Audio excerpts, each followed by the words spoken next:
중학교 교과서 가운데 진로와 직업이라는 교과서가 새로 개정판이 나왔는데요. 진로와 직업. 이 교과서에 의하면 우리나라 사회 분야에 직업이 2만 개 정도 있다고 해요. 2만여 개 직업이 있는데 그 중에서 각계각층에서 두각을 드러낸 탑 클래스의 이런 분 17명이 이 교과서에 소개가 되고 있어요. 연예계에서는 유명한 탤런트 최보람 씨가 여기에 이름을 올렸고요. 그 다음에 음악계에서는 세계적인 성악가인 조수미 씨가 여기에 이름을 올렸고, 그 다음에 바둑에 유명한 이창호 기사가 여기에 이름을 올렸고, 그 다음 스포츠계에서는 골프 선수였던 최경주 선수가 여기 이름을 올렸고요. 그 다음에 울지마 톤즈라는 영화로 유명한 남수단의 선교사로 가셨던 이태석 신부, 이런 분들이 여기 이름이 올려져 있어요. 이분들은 다 그 분야에서 탑 클래스에 있던 분들이시죠. 근데 의외의 인물이 한 분, 여기 무려 두 페이지에 할애가 돼서 실린 사람이 있는데 바로 이분이에요. 국민 타자 삼성 라이온즈의 이승엽 선수, 지금은 이제 은퇴를 하셨지만 그 IMF 실험이 온 국민들의 마음을 어둡게 했을 때 이승엽 선수가 쳤다 하면 홈런이 터지고 쳤다 하면 홈런이 터지고 우울해 있던 국민들의 마음을 통쾌하게 해주고, 이승엽 선수가 두 페이지에 무려 기록이 되어 있는데 그 내용을 읽어보니 이런 겁니다. 원래 나 야구에 소질이 있던 사람은 아니고 다만 초등학교 1학년 때 자기는 야구 선수가 되고 싶다는 꿈을 꿨다는 거지요. 그러면서 중학교, 고등학교, 대학교를 쭉 이렇게 지내 야구 선수로 활동하면서 수많은 좌절할 수밖에 없는 수많은 순간들이 있었다는 거지요. 야구를 그만둬야 되나, 여기서 포기해야 되나, 왜냐하면 성적이 나오지 않으니까. 그래도 이승엽 선수가 인터뷰한 내용이 이런 내용이에요. 노력은 배신하지 않는다. 좌절하지 않고 최선을 다하면 반드시 정상에 이를 것이다. 노력은 배신하지 않는 거예요. 여러분, 이런 말이 있잖아요. 천재도 노력하는 사람을 당할 수 없다는 거예요. 그 이승엽 선수가 국민 타자로 등극할 수 있었던 것은 그냥 된 것이 아니고 노력이죠. 노력의 결과였다는 것이에요. 여러분, 우리가 함께 최선을 다하면 반드시 하나님께서 우리에게 놀라운 일을 보게 하실 줄 믿습니다. 수고하지 않고 노력하지 않고 결과를 기대하는 것은 그건 성경적으로 맞지 않아요. 내가 어떤 결과를 기대한다면 수고하셔야 되고 최선을 다하셔야 되고, 혼자 노력해서 안 되면 함께 최선을 다할 때 하나님께서는 결과를 보게 하실 줄 믿습니다. 오늘 그래서 함께 최선을 다해 봅시다. 함께 최선을 다하면 어떤 결과를 보게 하시는가? 첫 번째, 따라합니다. 최선을 다하면 기적을 보게 될 겁니다. 오늘 본문 속에 그 내용을 소개하고 있어요. 3절과 4절 말씀인데 우리 함께 3절 4절 말씀을 함께 봉독합니다. 시작. 사람들이 한 중풍병자를 네 사람에게 메워가지고 예수께로 올세 무리들 때문에 예수께 데려갈 수 없으므로 그 계신 곳에 지붕을 뜯어 구멍을 내고 중풍병자가 누운 상을 달아내리니. 아멘. 이게 가버나움에서 있었던 사건이죠. 예수님이 가버나움, 갈릴리 호수 주변에 있는 작은 동네인데 그 가버나움에 가셨을 때 예수님이 오셨다는 소문이 삽시간에 퍼져나가니까요, 너도 나도 예수님 한번 보겠다고 구름 인파가 모여들지 않았겠어요? 그 중에 한 사람, 나면서부터 중풍병 걸린 사람, 중풍병자기 때문에 자기 수족을 쓸 수가 없네. 자기 발로 거동할 수가 없잖아요. 그래서 4명의 친구가 중풍병을 앓아놓은 친구를 침상에 메고 예수님께로 왔다는 거잖아요. 근데 예수님께로 왔더니 이미 너무 많은 사람들이 예수님 앞에 모여 있어서 이 사람을 도저히 예수님 앞으로 데리고 갈 수 없다는 거죠. 아니, 사지가 멀쩡한 사람도 예수님 앞에 가기가 힘든데 이 사람은 그 정도 못한 이 심상을 메고 예수님 길 어떻게 갑니까? 여러분, 이 정도가 되면 단념해야 되고 이 정도가 되면 포기하고 돌아가는 게 맞죠. 근데 그 친구를 메고 온 사람들이 무슨 행동을 합니까? 지붕을 뜯고 그 사람이 누운 침상을 예수님 앞에 달아내렸다는 거예요. 지붕을 요만큼 뜯으면 안 되잖아요. 여러분, 사람이 최소한도 병 누워있는 그 침상을 달아내리려면요 거의 지붕을 해체해야 됩니다. 이거 너무 무모한 것 아닌가요? 일반 고정관념을 뛰어넘는 행동 아닌가요? 상황을 보면 도저히 포기해야 되고 그냥 단념하고 돌아가야 할 상황인데 이 사람들이 포기하지 않죠. 단념하고 돌아가지 않죠. 반드시 예수님 만나야 되고 반드시 이 사람 예수님 만나게 해줘야 된다는 거지요. 평범한 생각으로는 그런 행동 못하지요. 일반적인 고정관념에 갇혀있는 사람은 이런 행동을 못해요. 이 사람들이 그런 행동을 했다는 얘기는 뭐죠? 이들의 생각이 평범한 생각을 뛰어넘는다는 거예요. 자신들의 고정관념을 뛰어넘는다는 거예요. 믿음 없는 사람들이 볼 때는 너무 무모하기 짝이 없는 행동을 하는 거예요. 자기 집도 아닌데 지붕을 다 해체하면 어떡합니까? 그 책임을 어떻게 지려고? 여기서 예수님께서 분명히 이렇게 말씀하셨어요. 5절 말씀을 좀 보시기 바라요. 5절 말씀을 우리 다 같이 읽어봅니다. 시작. 예수께서 그들의 믿음을 보시고, 예수께서 뭘 보셨다는 거죠? 알아 누워있는 중풍병자의 믿음을 보신 게 아니에요. 이 사람을 메고 온 사람들의 무모할이 많지 그들이 보여준 믿음의 행동, 그 믿음을 보셨다는 거예요. 그들의 믿음을 보시고 예수님께서 중풍병자에게 선포하십니다. 작은 자야 네 죄 사함을 받았느니라. 침상을 들고 일어나 걸어가라. 여러분, 믿음의 행동은 하나님의 놀라운 역사를 경험하게 합니다. 내가 아무리 예수 믿어도, 여러분들이 아무리 오랫동안 교회를 다니셔도 믿음으로 행동하지 않으면 하나님은 아무 일도 하시지 않을 겁니다. 오늘날 많은 분들이 교회를 다니시거든요. 예배도 멀쩡하게 예배도 드리시거든요. 교회 나가시고 예배하는 것이 벌써 수년에서 수십 년 되신 분도 있어요. 아무런 체험을 못하는 분이 있어요. 왜? 그 사람의 믿음이 그 사람 머릿속에 머물러 있거든요.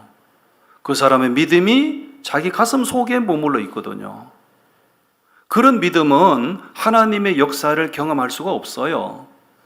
우리가 하나님의 말씀이 선포될 때 그 말씀을 믿음으로 취하시고 한 발짝이라도 행동하셔야 됩니다. 행동하지 않는 믿음은 믿음이 아닌 거예요.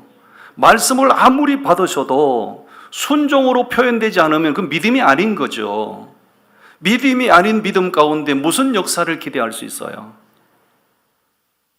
예수님께서 이 친구들의 믿음을 보셨거든요. 예수님이 보신 그들의 믿음은 생각 속에 머물러 있는 믿음이 아니죠. 무모할이 많지 행동으로 옮기는 믿음이었어요. 아멘.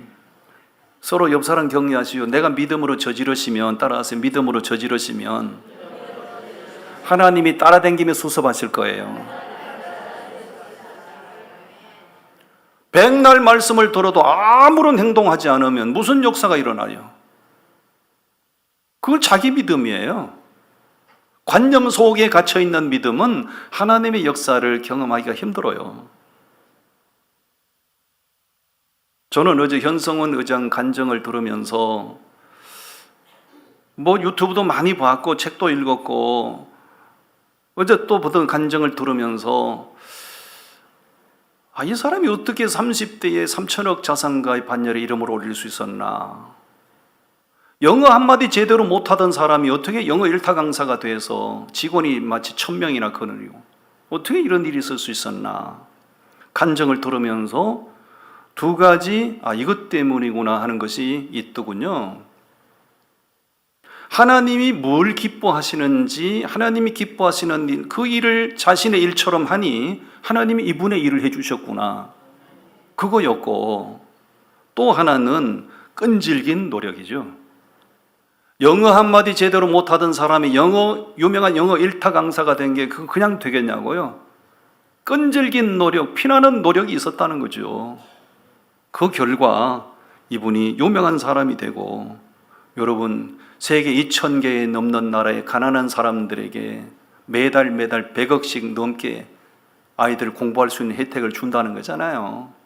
이게 표정이 왜 이렇게 기분 나빠 보여요? 예. 엄청나게 귀한 일 하시잖아요. 어제 또 감동받은 게 이 사람이 그렇게 승승장구하고 그렇게 엄청난 돈을 벌어가지고 자기를 위해서는 안 선다잖아요. 다 잔선단체 기부하고 어려운 사람들을 도와주고, 하나님이 어찌 이 사람을 주목하시지 않겠는가라는 생각을 하게 됐어요. 여러분, 최선을 다하시면 하나님께서 그분 가운데, 오늘 성경 본문에 나오는 그 사람 가운데, 그리고 우리 가운데도 하나님은 놀라운 일을 행하실 줄로 믿습니다. 그림 그리는 한 청년이 있었거든요. 자기 딴에는 그림 실력이 대단하고 생각하는 거예요. 그래서 내 그림이 신문에 만평으로 좀 실리면 좋겠다, 아니면 잡지에 만평으로 실리면 좋겠다 해서 신문사를 찾아가지만 퇴짜를 맞아요. 잡지사를 찾아가지만 퇴짜를 맞아요. 끈질기게 노력을 하고 찾아다니고 문을 두드리지만 늘 퇴짜를 맞아요.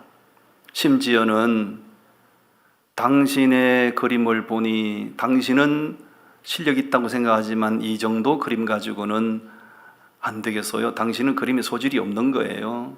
조롱을 당하기도 했다는 거죠. 그렇지만 자신은 그림 그리는 재능을 통해서 뭔가가 이게 타협에 이루고 싶은 거죠. 그래서 자기에게 어떤 대가를 주지 않아도 자기를 사용해 주는 데만 있으면 그림을 그리고 싶다. 마침 그 한 동네에 교회가 있었는데 교회를 소개하는 만화 전도지를 그리고 싶었는데 교회 재정이 없으니까, 그러던 중에 그 청년을 알게 된 겁니다. 그래서 잘 매칭이 된 거예요.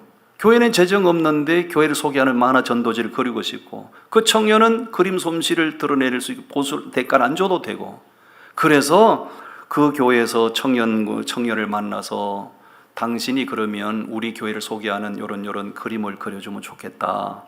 작업실이 없으면 우리 교회 창고에서 작업을 해도 좋겠습니다. 그림을 그릴 수 있는 최적화된 환경은 아닌 거죠. 그래서 그 창고에서 이 청년이 열심히 교회를 소개하는 전도지 그림을 그립니다. 그림을 그리는데 발밑에 쥐새끼가 왔다 갔다 하는 거예요. 방해가 되는 거죠. 그림을 그리다 하면 집중을 해야 되는데 쥐새끼가 자꾸 왔다 갔다 하고 방해가 되니까 그림을 그리다가 가만히 앉아서 쥐새끼하고 눈을 맞추고 앉아 있는데 불현듯 영감이 떠오른 거죠. 하나님이 주신 그 영감을 가지고 그림을 그려낸 것이 그 세계적인 명화 미키마우스예요. 그 사람이 바로 그 유명한 월트 디즈니. 아시죠? 대단한 분이에요. 미국에는 디즈니랜드가 2군데 있거든요. LA에 있는 디즈니랜드도 어마어마합니다. 그보다 훨씬 더 10배 정도 큰 데가 저 플로리다 주에 있는 디즈니랜드인데, 제가 플로리다 디즈니랜드 가서 뒤질 뻔했다니까요. 너무너무 엄청나가지고요, 일주일을 거기서 먹고 자도 다 못 돌아다녀요. 너무너무 엄청나가지고요. 그게 다 월트 디즈니랜드. 그래서 생겨난 거예요. 끈질긴 집념이죠. 사람들에게 무시당하고 조롱당하고 비하를 당하기도 하고, 그래도 나는 할 수 있다. 최선을 다하는 거지요. 그랬을 때 하나님께서는 기가 막힌 만남을 주시고 이렇게 세계적인 작품을 탄생시킬 수 있었다는 거지요. 여러분, 최선을 다하면 하나님께서 일하실 거예요. 여러분이 아무리 교회를 다니셔도요, 아무 노력도 하지 않으면 아무 일도 일어나지 않을 겁니다. 백날 천날 말씀을 들어도 아무 일도 하지 않으면 하나님 아무 일도 하지 않을 겁니다. 말씀을 듣는 대로 믿음으로 취하시고 한 발짝이라도 발을 옮겨 놓으시고 작은 것이라도 순종할 때 하나님은 여러분 가운데 기대 이상의 놀라운 일을 행하실 줄로 믿습니다. 아멘. 두 번째 주제는 최선을 다하면 승리의 결과를 얻게 될 겁니다. 영광을 보게 될 겁니다. 역대하 20장 말씀이거든요. 우리 말씀을 모두 찾아서 보시기 바랍니다. 역대하 20장 20절부터 23절 말씀까지인데요. 20절부터 말씀을 다 같이 봉독합니다. 이에 백성들이 아침에 일찍이 일어나서 더구와 들로 나가니라. 나갈 때에 여호사밧이 서서 이르되 유다와 예루살렘 주민들아 내 말을 들을지어다. 너희는 너희 하나님 여호와를 신뢰하라. 그리하면 견고히 서리라. 그의 선지자들을 신뢰하라. 그리하면 형통하리라 하고 백성과 더불어 의논하고 노래하는 자들을 택하여 거룩한 예복을 입히고 군대 앞에서 행진하며 여호와를 찬송하여 이르기를 여호와께 감사하세 그의 인자하심이 영원하도다 하게 하였더니 그 노래와 찬송이 시작될 때에 여호와께서 복병을 두어 유다를 치러 온 암몬 자손과 모압과 세일산 주민들을 치게 하심으로 그들이 패하였으니 됐어요. 저를 보세요. 유다 나라를 통치하던 많은 왕들 가운데 3대 성군이 있어요. 신앙 좋기로 유명한 왕이 3명 있는데 그 중에 한 사람이 여호사밧 왕이에요.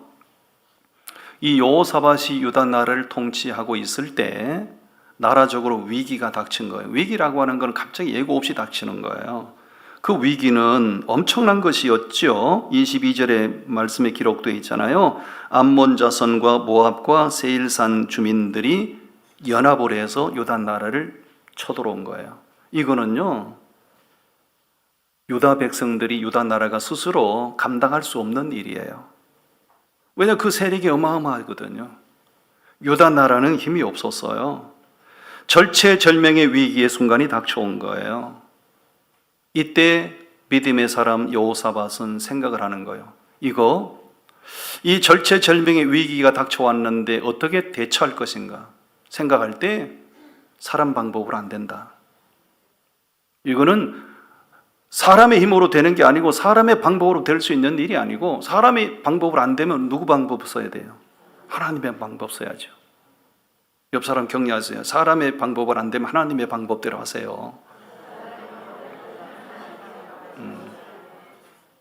사람의 방법으로 하면 내가 책임져야 되고요. 하나님의 방법대로 하면 하나님이 책임지십니다.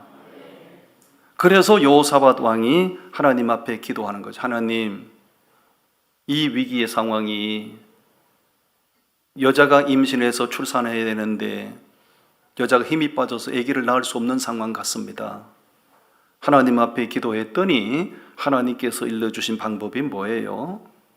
노래하는 사람을 선발하여 그 이전에 하신 말씀이 있어요. 20절 말씀 하반절에 보시면 너희는 너희 하나님 여호와를 신뢰하라.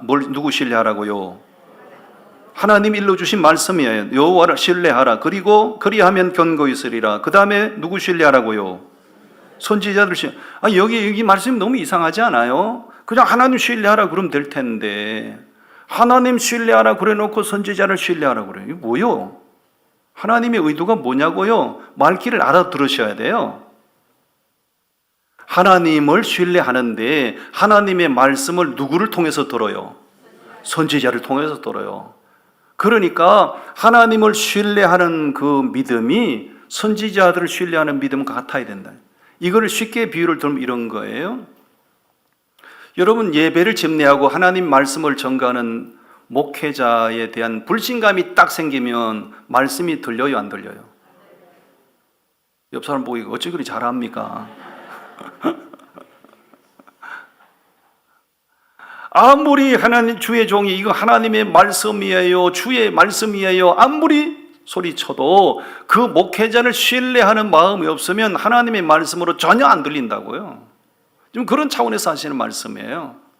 너희가 진짜 하나님의 도우심을 기대하니 그러면 내 종 선지자를 통하여 말씀을 줄 테니 선지자를 신뢰하라, 그 얘기잖아요.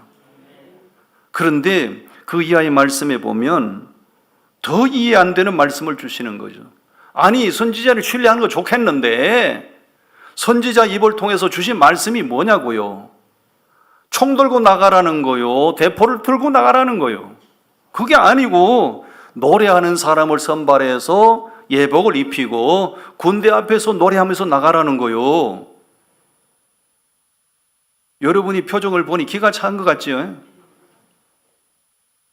이게 말이 되냐고요, 이게. 그런데 믿음의 사람은 역시 달라요. 믿음의 사람과 믿음이 없는 사람의 차이가 뭔지 아세요? 믿는 것 같지만 믿음이 없는 사람은 하나님의 말씀을 들을 때 자기 논리가 먼저 작동이 됩니다. 저 이치에 맞나 상식에 맞나 도리에 맞나 논리가 작동된다고요. 그래서 자기 논리에 딱 근거해서 말씀을 딱 뱉어내요. 믿음의 사람은 논리가 작동되는 것이 아니라 하나님의 말씀이 그 사람을 사로잡아요. 논리적으로 맞지 않지만 하나님이 그렇게 하라고 하시잖아. 그래서 하나님의 말씀대로 행동해요. 결과는 어떻게 됐죠? 노래와 찬송이 시작될 때에 하나님께서 복병을 두어 유다를 침략한 적군을 파괴하셨다고요. 누가 싸우신 거죠? 하나님이 싸우신 거죠. 하나님 왜 그들을 위해 싸워주셨죠? 그들의 방법이 하나님의 방법이니까요. 아멘. 내 방법대로 하면 내가 책임져야 되고요, 하나님의 방법대로 하면 하나님이 책임지십니다. 아멘. 그렇게 더 아까 21절에 보면 중요한 단어를 놓쳤는데 21절 한번 보셔요. 백성과 더불어 뭐 했다고요? 이게 참 중요한 거예요. 여호사밧 왕이요, 내가 왕이니까 내가 지시하는 거야, 내가 명령하는 거야, 내가 하라는 대로 해, 이렇게 독단적으로 결정하고 독단적으로 행동한 게 아니고요, 그는 기도했고 하나님의 말씀을 들었고 그리고 백성들과 의논해요. 이게 절차죠. 절차. 마음을 모으는 거예요. 힘을 모으는 거예요. 그렇게 한 마음으로 최선을 다했더니 하나님께서 놀라운 승리의 결과를 주신 줄 믿습니다. 여기서 있는 제가 월드미션교회 담임 목사지만 만약에 제가 어떤 결정을 할 때 독단적으로 결정하고 독단적으로 명령하고 독단적으로 밀어붙일 때 될 일도 안 됩니다. 언제든지 주의 종은 기도하고 하나님의 뜻을 구하고 그리고 당회가 있으면 당회원들과 함께 서로 의논하고 그리고 성도들과 함께 뜻을 모으고 그럴 때 하나님께서 우리 교회 가운데 역사하시는 거예요. 아멘. 올림픽은 4년에 한 번씩 열리잖아요. 1908년도 영국 런던에서 올림픽이 열렸거든요. 올림픽은 항상 마지막 경기가 마라톤입니다. 마라톤 경기가 끝나면 이제 폐막식으로 들어가요. 그 런던 올림픽에서 이탈리아의 도란도 피에트리 선수가 마라톤 경기에서 1등으로 메인 스타디움에 들어왔어요. 여러분 아시잖아요. 올림픽은 풀코스가 42.195km를 달려가는 건데 이 기록 경기잖아요. 42.195km를 달려간다는 것은 자기 한계를 뛰어넘는 거거든요. 도란도 피에트리 선수가 1등으로 달려왔는데 메인 스타디움에 들어왔는데요, 이 사람이 너무 기력이 쇠진해가지고 방향 감각을 잃어버린 거예요. 들어와서 오른쪽 트랙을 돌고 뛰어야 되는데 이 사람 방향 감각을 잃어버리고 왼쪽 트랙으로 막 달리는 거야. 그러다가 결성 라인 몇 메타 빼놓고 이 사람 푹 쓰러져 버려. 서로 못 일어나는 거예요. 그러니까 입추에 그 폐막식을 보고 입추에 여지없는 관중들이 막 안타까워합니다. 저 피에트리 선수 저거 부축해 주라고. 저 사람 저렇게 죽는다고 부축해 주라고. 막 연화 같은 성화를 보내니까요. 그때 마라톤 경기 심판장이 누구냐면 잭 앤드류라는 사람이에요. 이 사람이 뛰어가가지고요, 쓰러져 있는 도란도 삐에뜨리 선수를 부축해가지고요, 결승선을 통과해요. 이거 실격 처리죠. 아무리 그 사람이 안타깝더라도 심판장은 추칙대로 경기를 운영해야 되잖아요. 관중들이 막 성화한다. 그게 성화에 못 이겨서 자기도 안타까웠겠죠. 나서 부축해서 좀비처럼 이제 결승선을 통과했는데 물론 실격 처리가 됐죠. 1등으로 들어왔지만 금메달 못 딴 거예요. 그 이튿날 폐막식이 거행되는데 깜짝 놀랄 일이 일어난 거예요. 영국 여왕이 그 경기를 보다가 너무 안타깝고 너무 감동을 받아서 저 도란도 비에뜨리 선수를 위해서 황금으로 트로피를 만들라. 그래서 황금 트로피를 만들어가지고 비에뜨리 선수에게 특별상을 수여해 준 거예요. 이게 실화거든요. 여러분, 어떻게 영국 여왕이 그 사람이 불쌍해서 그렇게 황금 트로피를 만들어줬을까요? 죽기를 다하고 죽을 힘을 다해서 끝까지 최선을 다하는 그 모습이 온 국민들의 마음을 감동시켰고 나라를 다스리는 여왕의 마음을 감동시켰고 그래서 예상치도 못했던 황금 트로피를 만들어서 그에게 특별상으로 수여해 준 거죠. 아멘. 사람 격려하시죠. 최선을 다하면요 하나님도 감동하시고요 사람도 감동합니다. 최선을 다하면 승리의 영광을 얻게 될 줄로 믿습니다. 아멘. 마지막 세 번째 한 가지 소개합니다. 최선을 다하면 우리 교회도 부흥될 겁니다. 따라합니다. 최선을 다하면 우리 교회도 부흥될 겁니다. 아멘. 사도행전 6장 말씀을 보겠습니다. 사도행전 6장 말씀 3절과 4절 말씀을 우리 같이 봉독합니다. 3절 4절 말씀 시작. 형제들아 너희 가운데서 성령과 지혜가 충만하여 칭찬받는 사람 7을 택하라. 우리가 이 일을 그들에게 맡기고 우리는 오로지 기도하는 일과 말씀 사역에 힘쓰리라 하니. 아멘. 저를 보세요. 초대교회가 성령의 강력한 역사로 사람들이 구름대처럼 모여들기 시작하고요. 어마어마한 양적인 성장이 일어났어요. 문제는 사도들이 그 사람들의 모든 문제를 처리하다 보니 말씀 연구할 시간이 없어져요. 기도할 시간이 없어져요. 양적으로 교회가 부흥된 건 좋은데 사도들이 영적으로 자꾸 피폐해지는 거죠. 사도들이 결단을 냅니다. 이래가지고 될 일이 아니다. 우리가 신실한 일꾼들을 세워서 저들 그 사람들에게 이 모든 직무를 맡기고 우리는 사도로서 본연의 임무인 말씀 연구와 기도에 전념하자. 그래서 신실한 사람들 일꾼으로 세운 거죠. 역할 분담이죠. 결과가 어떻게 됐을까요? 7절 말씀 읽어보시죠. 7절 말씀 읽어봅니다. 시작.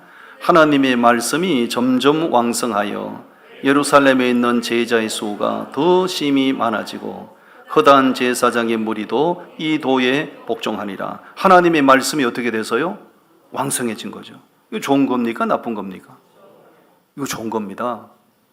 여러분, 이게요, 여러분들 일주일 내내 이제 세상에서 분주하게 사시다가 주일날 이렇게 예배 오셨잖아요. 예배를 오셨는데 뭐 찬양대가 은혜스럽고 뭐 다 좋아도요, 강단에 선포되는 말씀이 은혜가 안 되면요 신앙생활 힘들어져요. 제일 중요한 거는 다 중요하지만 강단에서 선포되는 말씀이 저게 죽인다는 소리냐 살린다는 소리냐 지죽자는 소리냐 내죽자는 소리냐 못 알아들으면 심령이 곤고해서 견딜 수가 없어요. 말씀이 은혜가 돼야 됩니다. 말씀이 은혜가 되려면 어떻게 돼요? 목회자가 쓸데없는 일에 그렇게 정신 팔려가지고 돌아다니면 말씀이 메마를 수밖에 없어요. 제가 설교 목사님들 만나면 설교 준비 어떻게 합니까? 뭐 이런 얘기를 많이 하거든요. 나는 설교 준비를 이제 오늘 주일 예배 끝나면 주일 오후부터 이제 집에 가기 전에 다음 주 설교 착상 들어가거든요. 나 이렇게 합니다. 그랬더니 내 후배 목사 그러더니 목사님 참 목회 힘들게 하십니다. 그럼 목사님은 어떻게 하세요? 그랬더니 열심히 돌아다니다가요. 예배 30분 전에 성경 주여 믿습니다고 딱 펼쳐가지고 첫 눈에 들어온 그게 본문이래. 자기는 그렇게 설교한다는 거예요. 속으로 니한테 맡겨진 영혼들 참 불쌍하겠다. 예배 30분 전에 일주일 내내 쳐돌아다니다가 예배 30분 전에 주여 믿습니다고 펼쳐가지고 준비도 안 된 그 설교를 듣고 설교하는 당신도 대단하고 그 설교를 듣고 버텨내는 성도들도 대단하고 결국 교회 문 닫았다? 결국 문 닫았어요. 여러분, 교회는 말씀이 왕성해야 돼요. 기독교는 말씀의 종교잖아요. 말씀이 풍성하려면 목회자가 말씀 묵상, 말씀 준비에 목숨 걸어야죠. 기도하는데 전념해야지요. 할렐루야. 여러분, 이 당시에 초대교회 이때 당시는 자유로운 신앙의 시대가 아니잖아요. 그냥 드러내놓고 신앙생활하고 그렇게 공동체 속에 소속이 된 게 드러나면 불이익을 당하고 구속되고 채찍맞고 뭐 그런 시대라고요. 그런 엄청난 저항의 시대에 말씀이 왕성해지고 믿는 사람이 많아졌다는 거죠. 하나님의 역사입니다. 이 하나님의 놀라운 역사가 그냥 일어났냐고요. 일꾼들을 세워서 맡은 일에 최선을 다하게 하시고 사도들은 말씀 연구와 기도에 최선을 다하고 서로가 자기의 위치에서 최선을 다한 결과가 이렇게 나타난 줄로 믿습니다. 저도 최선을 다할 테니 여러분도 최선을 다해 주시기를 바랍니다. 이스라엘의 유대인들에게는 가장 존경받는 직업이라고 할까요? 그게 랍비입니다. 랍비. 유대인들에게서 랍비는 하나님 다음이에요. 유대인들에게 가장 존경받는 랍비 세 분이 계세요. 세 분. 그 중에 한 분이 아키바라는 랍비예요. 아키바. 이 아키바 이분인데요. 이 사람은 40살 때까지, 나이 40이 될 때까지 글을 쓸 줄도 몰랐고 글을 읽을 줄도 몰랐어요. 가난한 집안에서 태어나서 그냥 부잣집에 들어가서 이제 우리로 말하면 모섬살이고 목동으로서 이제 종살이를 하는 거예요. 근데 그 사람의 그 주인집에 라이첼이라는 딸이 있었거든요. 라이첼, 우리로 말하면 라헬입니다. 라헬이라는 딸이 있었는데 이 딸이 많은 종들 가운데 이 아키바라는 종을 눈여겨본 거죠. 왜냐하면 성실하고 책임감도 있고, 그래서 함께 그렇게 주인의 딸과 종으로 이렇게 한 집에 살다가 라이첼이 그 아키바에게 마음을 줘요. 그래서 서로 두 사람이 사랑에 빠지게 되고 그것이 이제 주인에게 알려져서 주인이 노발대발합니다. 감히 너 같은 주제에 어떻게 내 딸을 그렇게 사랑해서 결혼할 수 있겠냐. 아키바를 그냥 내쳐버리죠. 그때 이 라이첼이 쫓겨나는 아키바를 따라갑니다. 따라가서 이제 부부 아닌 부부가 된 거예요. 라이첼이 이렇게 얘기합니다. 당신 지금 늦지 않았으니 지금부터 글 공부를 하시라고. 지금부터 다시 배우면 된다고. 아키바가 자존감이 너무 떨어진 사람이기 때문에 나는 안 된다고. 내가 지금 나이가 40살이 넘어가고 있는데 뭘 하겠냐고 그러죠. 그러나 이 아키바가 양떼를 이끌고 어느 계곡을 이렇게 가게 됐는데 잠깐 휴식하는데 계곡에서 물이 한 방울씩 똑똑 떨어지는 거예요. 시골에 가면 그런 거 많이 보시잖아요. 물이 한 방울씩 똑똑 떨어진 데 보니까 그 밑에 바위가 패여 있는 거예요. 이제 이걸 가르쳐서 이제 수적천석이라고 그러네. 물방울이 바위를 뚫는다. 아니 물방울은 너무 힘이 없는 건데 그것이 끈질기게 계속해서 똑똑 떨어지니 단단한 바위를 뚫는다. 그걸 보고 이 아키바가 나도 노력하면 되겠다는 확신을 얻어요. 그때부터 자기 아내가 된 라이첼에게 내 인생 다시 출발한다. 지금부터 당신 말을 듣고 내가 지금부터 노력한다. 그렇게 해서 25년 동안 글을 읽을 줄도 몰라고 쓸 줄도 몰랐던 사람인데 나이 41살에 도전해서 이 사람이 25년 동안 토라 공부에 전념을 하지요. 그러다가 그 사람의 수만 명의 제자가 생기고 유대인들에게서 가장 존경받는 랍비가 될 수 있었어요. 남이 잘 된다, 아멘 크게 해주이소. 늦었다고 생각하지 마시고, 늦었다고 포기하지 마시고, 도전하시고 최선을 다하면 최고의 경지에 이르게 될 줄로 믿습니다. 저는 이제 나이가 60을 훨씬 넘어가고 있고요. 제가 앞으로 이 교회에서 사역을 하는 기간이 하루가 갈수록 점점 이제 단축이 되는 거지요. 그렇지만 제 안에는 꿈이 있어요. 우리 월드미션 교회는 이름에 부끄럽지 않는 그야말로 월드미션을 수행하는 교회가 되기를 꿈꾸고 있습니다. 이것은 저 혼자 꿈꾼다고 되는 일이 아니고 저는 꿈을 꾸고 그리고 여러분들이 저를 신뢰하고 우리 모두 한 마음으로 최선을 다하면 우리 교회 이름대로 월드미션 교회가 될 줄로 믿습니다. 하나님 우리 교회를 통해서 영광 받으실 겁니다. 기도하겠습니다. 하나님 감사합니다.